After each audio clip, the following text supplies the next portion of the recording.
This question asks us to find the rate of consumption of aluminum in moles per minute. Well, rate is just delta amount over delta T.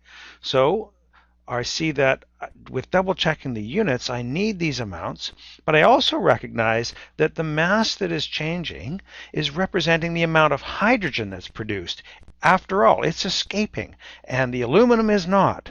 So my first calculation will be to calculate the rate at which hydrogen gas is being produced.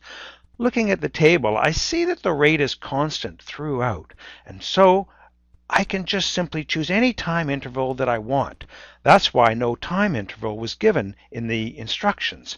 Now, we'll just go by calculating the rate of hydrogen production, and I'll choose a minute in order to do that. The change in mass is 270.30 grams minus 270.10 grams. Now I could write 1 minute, and I might, but for the purposes of this example, I'll just start in seconds and convert later. So 0 seconds minus 60 seconds, and that will give me a change in mass of 0.06 over 60 seconds. Now at this point, I'm just going to drop the negative sign because we know that's about hydrogen production. Well, let's look at the aluminum rate of consumption based on the hydrogen after all. We know its rate, number of grams per second. Let's convert that here to minutes. We now have grams per minute of hydrogen.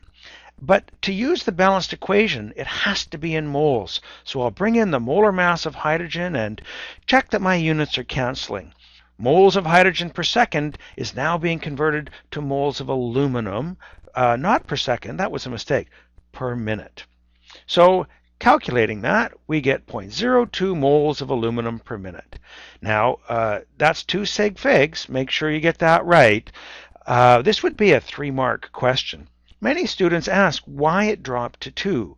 Well, here's where it happened. In this subtraction, we fell to 2 sig figs.